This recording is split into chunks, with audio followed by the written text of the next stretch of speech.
Hey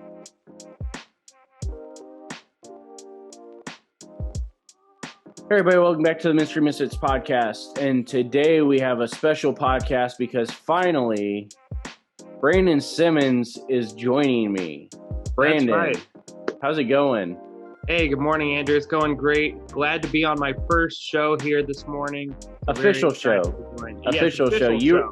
You were with us for the first mini-sode, which if you haven't seen the mini-sodes, I believe there's one or two up right now. You can go and find them on Facebook, on YouTube. They'll also be on our Instagram TV channel. That's the only thing you're probably going to see on the Instagram TV channel, but it is there. You can go watch all of those. But Brandon is here as the new co-host for this, so that way you guys can stop hearing me just drone on by myself and sound all monotone and mumbled, because if I don't have anybody to talk to, I get lonely. So Brandon is now joining us. Brandon also is going to handle some of our marketing stuff because he's way better at it than I am. And that's part of what we're going to talk about now, is why he's so much better at it than I am. And we're going to hear today the story of who Brandon Simmons is, the story of how Brandon Simmons got here, and what he's hoping to see happen with Ministry Misfit. So Brandon, let's just start out. Give everybody a little introduction to who Brandon Simmons is, and then we'll start walking through your story. Yeah, absolutely. Well, I appreciate those kind words. There's a lot of respect to put on my name, so I appreciate that so far. And to give you a little bit of background for everybody at home, I grew up in a town called Greene, so kind of right where the Akron-Canton Airport is at, so smack dab in the middle of Akron and Canton. So I grew up there. Had two loving parents that really brought me up well into Christ. And I became a Christian at a very early age, around, I'd say, 4 or 5. And I vividly remember praying the prayer with my mom one day on the couch, and just seeing that example that they set for me really kind of started my life off at an early age of walking with Christ.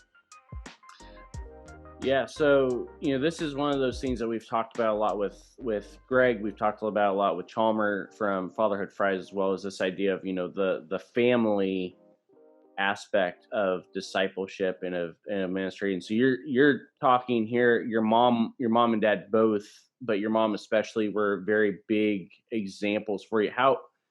Give us some insight. What was it about them that kind of showed you what Christ is, or who Christ is, what Christianity looks like? Why was this something that was actually attractive to you?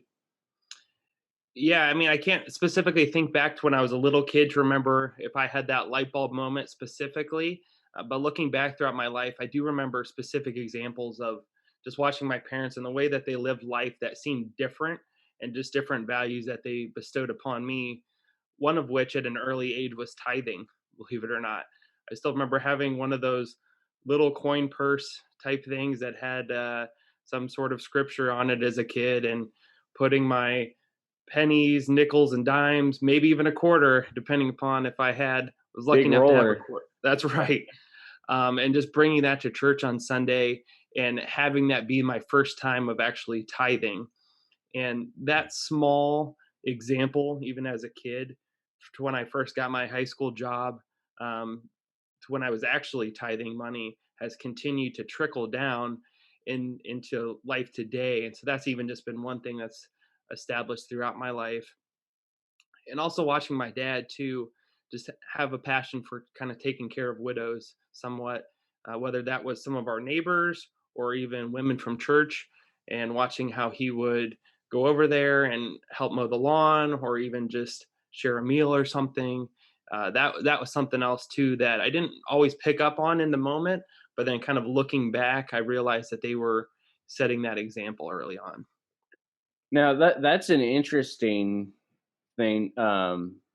Was your dad doing this as an official part of a ministry? Was this something that was like a directive of your church, where that was just kind of a target area, or was this just an area that your dad felt that, like we talked about with the hunkas, this holy discontent of somebody needs to be caring for these women? Yeah, I think it's the latter there, of just an outpouring of him wanting to take care of these women. And like I said, one was a neighbor growing up, and my dad is very handy and I can say fixes almost everything a lot of times, especially around the house. So I think for him, it's an opportunity to take his skills and his hardworking ability and to be able to step into something that he feels is easy and help out some people in need. Awesome. We're going to come back to that because that whole idea of using the skills and using it to do that holy discontent stuff is exactly what part of why you're coming along, but that's jumping ahead into the story a little bit. So, raised in a Christian home, you became a Christian at a young age, spending all the big bucks with the quarters at the church. That's right. So, skip ahead a little bit. You go into school, and you were not just just your typical everyday Christian student. You also were a pretty good student athlete. What sports were you were in, you that you were involved in? Yeah, well, growing up, I tried my hand in a handful of sports. I'll call myself athletic. I enjoyed playing sport, any type of sports. My mom would always laugh because no matter what, it seemed like I was watching TV of sports growing up as a kid. I don't play golf at all, but I'd be there watching Tiger Woods growing up. It's just one of those things where if there was a sport Well, on, I was watching it. to be fair though, people that don't know anything about green or know only a little bit about that side of Akron, golf is a big deal in those communities because the fires, there's a major PGA tour that takes place there with the Firestone tour. I don't even know if it's still called the Firestone tour or not because they keep changing sponsors so much, but it's not unusual, as unusual it is to hear of a kid randomly turning and actually watching golf, because everybody knows how boring a lot of times it is to just sit and actually watch golf on television. Yes. It makes a there it's a little bit different when you are in the city of a major tourist spot. I'm sure a lot of the people around the country that are in places, like Augusta and things like that are would agree with us on that, but that is a little piece of information for those of you that aren't familiar. It's not as weird as it sounds when you Yeah, and consider where he's growing up. I'll go back to answer your question here, but kind of a little fun fact of you mentioned about the PGA Tour kind of coming to Akron area.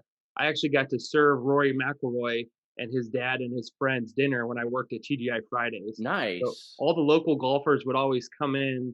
It was always a cool experience, and again, you feel like a little kid of, oh, here's this amazing golfer, but they always treated us with the utmost respect, and it was a cool experience that week. And that's actually a good example for those of you that are looking for another example of what strategic relevance looks like. Golf with kids is probably not something that a lot of you are thinking would be strategically relevant. But if you're in the area where there's a major PGA tour and you actually have PGA personnel coming through on a regular basis, probably wouldn't be a bad place to look.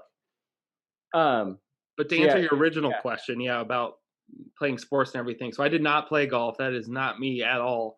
From an early age, I always enjoyed running. And I was that weird kid that would like to run and do long distances and stuff. I started off playing soccer at an early age, probably around 6 years old, and played into middle school. And I also vividly remember actually trying to get in trouble so that I could run. There would be coaches at camps or stuff and say, if you do this or you disobey, I'm going to make you run. And so my early age of wanting to disobey, I would on purpose just so I could get an extra run in. so after I defended you not being weird watching golf as a child, you now go and completely bring this up. So now I'm having to rethink everything I've already said about you. But yeah, you are a runner. You still are a runner. You ran in college. You actually got to go to the actual NCAA like national tournament as well, right? Correct. So I started running cross country and track in middle school. And at that point, again, it was just something I enjoyed doing. I'll say I really wasn't that good at it. And then in high school, around my sophomore year, I really had good group of guys around us that showed leadership and showed me what if you put in the long miles, what a good team can really look like. And so, kind of sophomore year and on, I started improving my running career and taking it a little bit more seriously, and was given opportunities to run in college. So originally I was actually set up to run at Akron. I was going to walk on there and kind of had everything set up for the summer after my senior year. And then God kind of stepped in and had a great opportunity at state, ran the 4x4 and track, and ended up going to Malone then for college. So I was able to run cross country and track there for 4 years. And then my senior year, competed at the Division II national championship in Joplin, Missouri. Awesome. So yeah, you and I both kind of share a similar, which we're going to hear my side of all of this, in a week or two. But, this idea of God just randomly saying, nope, change course is not that uncommon, even though sometimes we like to think it is. Do you think now that it was something where it was you really recognize it at the time of God stepping in and redirecting, or did you just think, oh, this is cool, now somebody's offering me an opportunity to run somewhere a little bit more competitively than just as a walk-on? Yeah, I think it's a little bit of both. And I had somewhat of a Jonah moment in there too, because every year we would actually run races at Malone. And the building that was specifically outside for all the awards, I said it looked like our rundown middle school. I was like, Yeah, it I pretty don't want much to go is. there. Yeah, I was like, this is not where I want to be. And then I was able to, like I said, get some scholarship money, which was definitely helpful in making part of my decision. And then, ironically enough, that building that I said looked awful, that ended up being the dorm that I lived in for 4 years. And again, it was a great experience of going there, and also a time to meet my wife as well. Yeah, so for those of you that are familiar with Malone, he is a PGB guy. For those of you that aren't familiar with any of that, just imagine a building that should be condemned. I believe one hallway is, but yet they still stick all of the male students in there. That would give you a pretty good picture of what he's talking about as far as the building there. Um, so we're going to take a quick break, and then we're going to jump back in with the rest of his story and hear actually how he ended up wearing one of Courageous Clothing shirts and now talking with me on a regular basis, whether he wants to or not. So we will be right back. This episode of the Ministry Misfits podcast and this awesome shirt are brought to you by Courageous Clothing Company.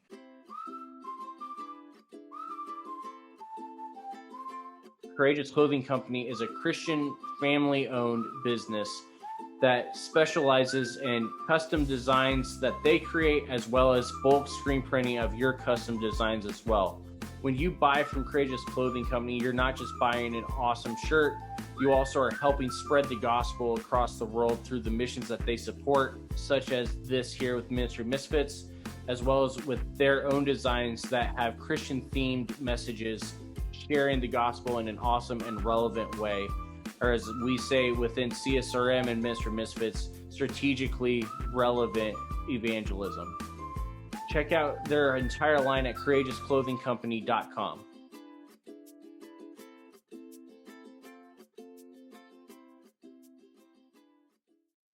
Welcome back to Ministry Misfits. We are here with our new co-host, Brandon Simmons, and we are learning some different things about Brandon. So we heard before the break about his childhood growing up. He grew up in a Christian home.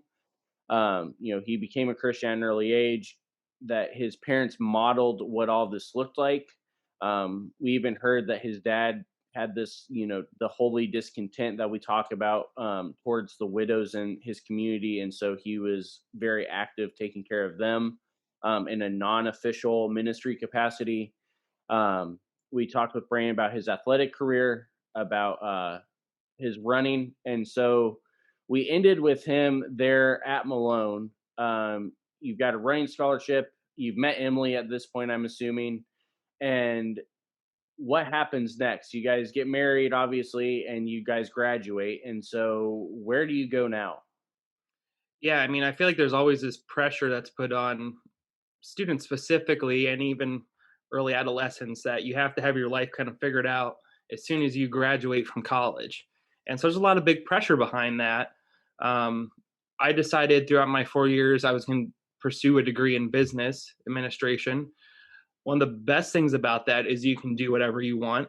But one of the worst things about that is you can do whatever you want. So you're sitting there with all these options and trying to play that out a little bit.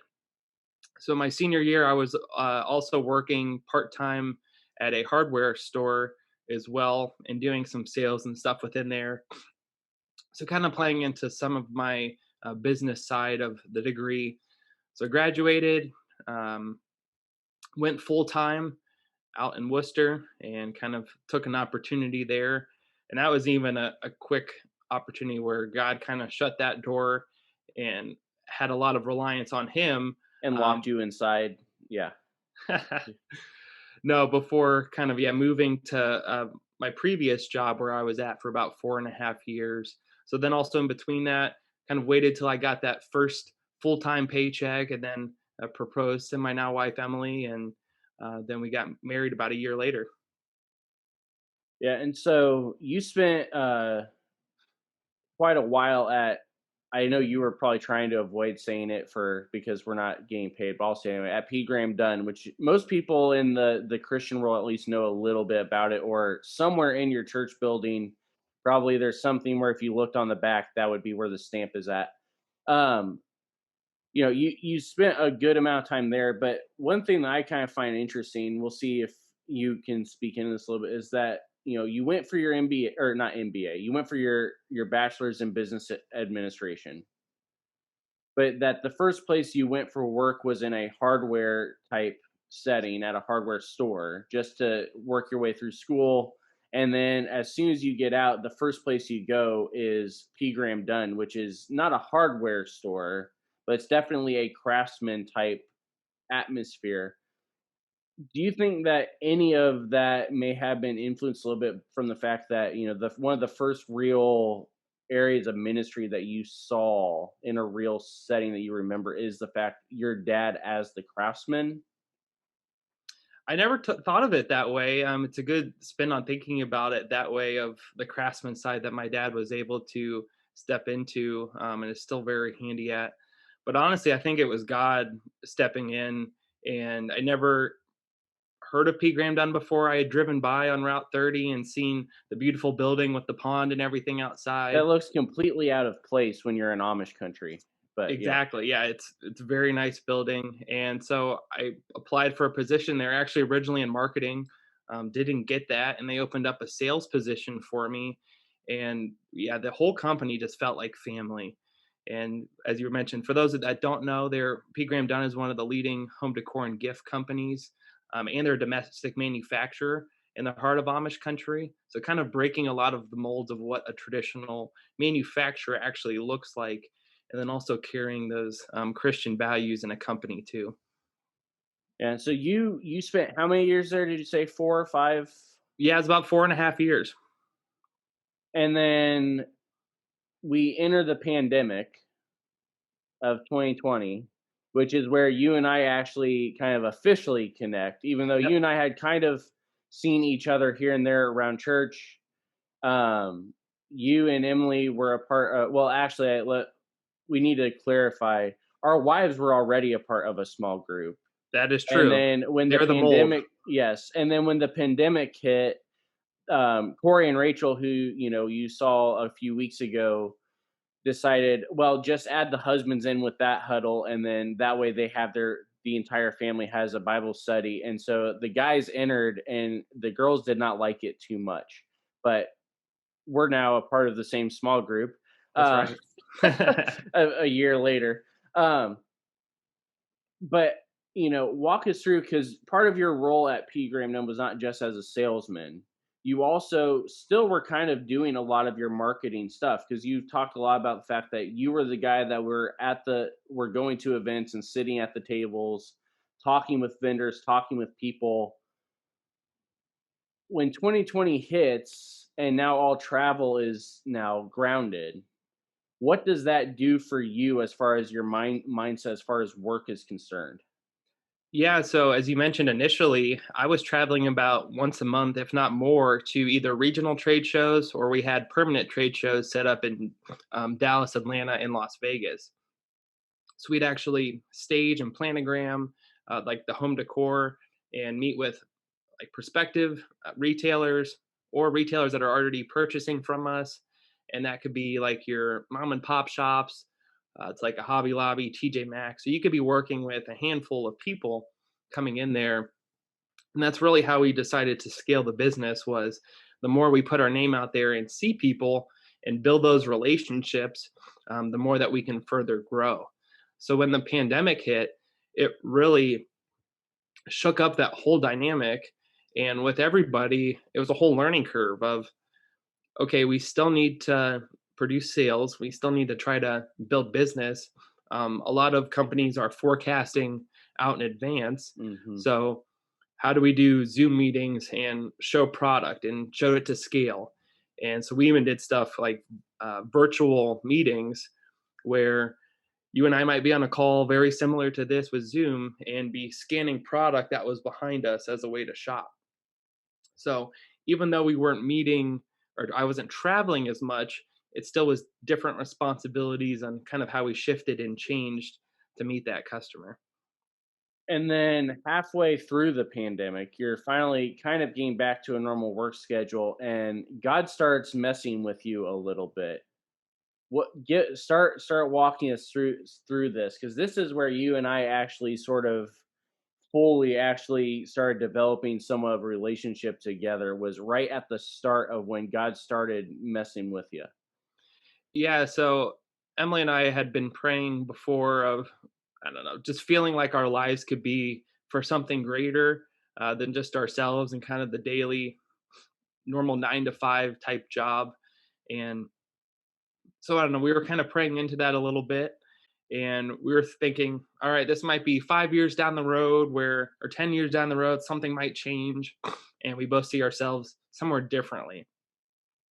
Well, in just about 2 to 3 short months, God came knocking on my heart and said, "No, we're going to make that turn right now."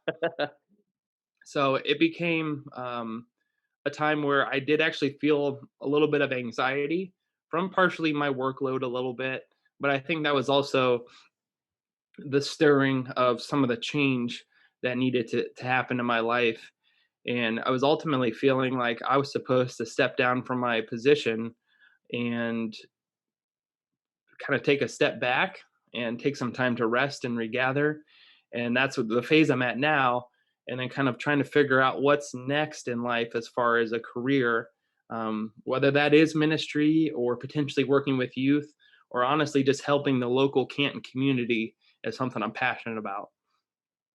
And this is where, you say it's like, okay, we need to take a step back, take a break, not do as much work and just look at what God's doing, but then yet you still decide to come on here and do all the same work, just with my t-shirt on instead of P. Graham Dunn's. Um but yeah, this is part of where we're going to get into kind of where your hopes and dreams are with what we're doing here, because really you exactly are what we're talking about as far as the people that we're trying to connect with. Is that we know there are a lot, and the pandemic had a lot to do with how many people finally had a chance to recognize this. Is that the pandemic forced everybody to slow down and stop. And so Yes. all of a sudden, all of these distractions of, well, God's probably not talking to me. It's probably just sleep deprivation or this is this. That no longer was an option when all you can do is sit and watch Tiger King for a month. That's right. You There's a know, lot more internal processing that goes on. And I remember, like back in February, one of the clear, audible things I heard was fear of God versus fear of man. And as we kind of hinted at, I really had a great job, great company to work for. Honestly, I loved what I did. Um, but God kind of stepped in and intervened and said, I've got something greater for you, which you don't know yet, and I still don't know. Um, but you need to not worry about what your family might think, what coworkers might think, what some of the friends that you've built throughout the time in employment might think. So, yeah, it was very difficult to do that. But again, kind of the audible of fear me instead of be fearful of what others are going to think. and just to clarify, you actually have gotten a very good amount of support, even from P. Graham Dunn, as far as what you're looking to do now, and just taking this time, this break, to try to figure out what does it look like, which is very encouraging to hear, because a lot of people, like you said, don't have that. But part of what we want you to be able to speak into a little bit is this idea of how do you actually recognize that it is God talking to you, rather than just, oh, I think this may be a good idea, or it may not. Because some of us that are have been in ministry for a while, or that were called to ministry at a young age, or that are somewhat more formally theologically trained. When we try to talk about this idea of, oh, we've heard from God, everybody's like, well, yeah, you hear from God all the time, so that makes sense. Yeah. But you're a business major that has Mm-hmm. spent 5 years in corporate America, and now God's telling you it's time for a shift. How do you know that God is the one talking to you, rather than just, I'm no longer challenged, or I'm no longer satisfied with what we're doing? Yeah, that's a great question. It's very hard to decipher those two voices of, was that just some bad Mexican food I ate last night, or is that God talking and really trying to tell me something? Shout out to Um, El Campesino. that's right. That's good Mexican food there. Yeah. They Um, they are the unofficial sponsor of our small group. that's So, right. yeah. But honestly, I think we all hear God differently, and his voice speaks differently for each and every one of us through different ways. And I feel like for me personally, it's through different signs, or he'll visibly bring something into my life that I've been praying through or asking questions about. And then here's kind of a sign or a step forward of, this is what you're supposed to do. For me, in this particular instance, it was actually from Lecrae's book that he put out towards the latter half of 2020, and talking about his struggle in Hmm. the Christian music industry, specifically as a black male as well, and kind of that struggle throughout there, and just some of the things that he went through throughout the career, and wanting to please himself, and kind of the rap industry more or less, versus being a Christian. And he was kind of stepping into a lot of things, and he ultimately just felt like if he didn't take a sabbatical and a step back, that it was going to hurt his family more and hurt himself more, where he's going to be at a place that was very damaged Hmm. before he could do more work. And so he kind of talked about that sabbatical he took, and that time off of relaxation and rest, which we don't typically get enough today, that he was able to do that. And so for me, I feel like that was the sign of, should I do this? What's it look like? Should I just wait until I find that next career and just step right in? But for me, I think that was God saying, no, you just need to take a break and step backwards first. And Emily's been a great person to be able to support me and be able to do that right now, as I kind of transition and take this break. Well, and we can cut this out if she decides she doesn't want to share. But she's kind of going through the same sort of transition as well, and going back and obtaining some secondary credentials and degrees to be able to further along what she's wanting to do as far as training up the next generation of nurses as well. And so both of you guys right now are kind of are being very, very discerning as far as what God's actually asking of you. And both of you, so far at least, are responding with yes, which is always encouraging to hear. We've got a couple more minutes here. You're now a part of the Misfit model here, Misfit mold, Misfit whatever we want to. Well, not a mold, because that's the whole point, is that Yeah, we're breaking can't out of ever the mold. we can't ever fit in one. What is it? Why did you say, yeah, let me jump on here? I know it's not just because you love spending time with me. So why are you now jumping into the Ministry Misfit waters here? Yeah, I mean, one of the things that I'm trying to figure out right now is, I feel like I could do multiple things, but what am I passionate about? And it's kind of talking to people here. So that's one of the things I like doing, and I like hearing people's stories. So I think it gives us a unique opportunity to hear people's stories and where they came from and how they're doing ministry, because we can all do that differently.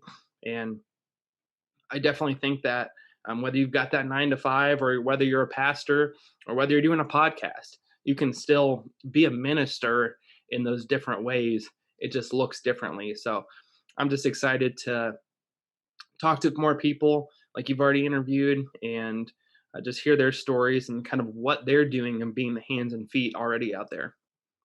Awesome. So yeah, everybody be on the lookout. Brandon's going to be joining us pretty much from now on. We still have a few pre-recorded that may just be me. But also be on the lookout. We hopefully are going to be able to start doing some more of the mini-sode type stuff as well, with just some extra content, things like that. We also want to make everybody aware there is another way to support us. That's right. Brandon, you like coffee, don't you? Oh, yes. I got my coffee actually right here and ready. All right. So you can go and buy Brandon a coffee, or what I would prefer is buy us a slushie, because coffee is just nasty. We'll work on that. Yeah, good luck with that. This is my show, man. But buymeacoffee.com is a new site. It's similar to those of you that may be familiar with Patreon, except for that instead of it being you have to buy certain levels and all of that, is a little bit of a different model of it's still monthly support. There's still some different levels, different tiers, but the amounts are a little bit less for people to be. It's a little bit easier to manage, a little bit easier to navigate. You're also able to get in contact with us there. If you go to buymeacoffee.com/Ministry Misfits, you will find our page. You can support us there either with a one-time gift or a monthly gift.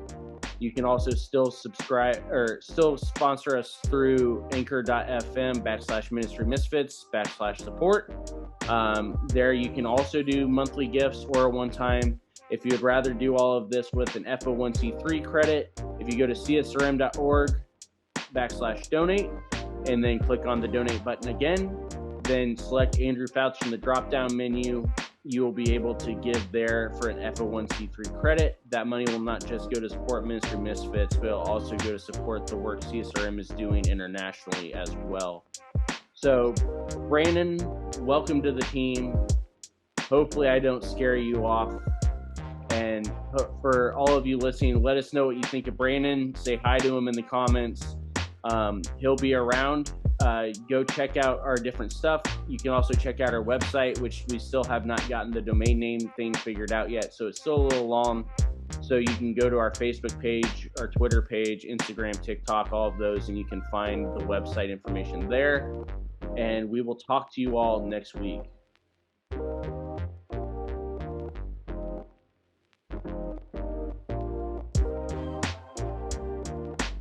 Ministry Misfits podcast is a production of Overwhelming Victory Flicks, Overwhelming Victory Radio, and Ministry Misfits Media.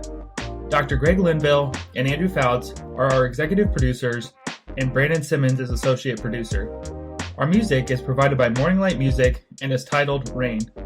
If you would like to get in touch with us, you can email us at ministrymisfitmedia@gmail.com or by following @ministrymisfit on Facebook, Twitter, Instagram, and TikTok. You can support Ministry Misfits at anchor.fm/Ministry Misfits or for a FO1c3 credit by going to csrm.org/donate and selecting Andrew Fouts in the campaign menu. To learn more about Overwhelming Victory or to listen to our sister podcast, visit overwhelmingvictory.org.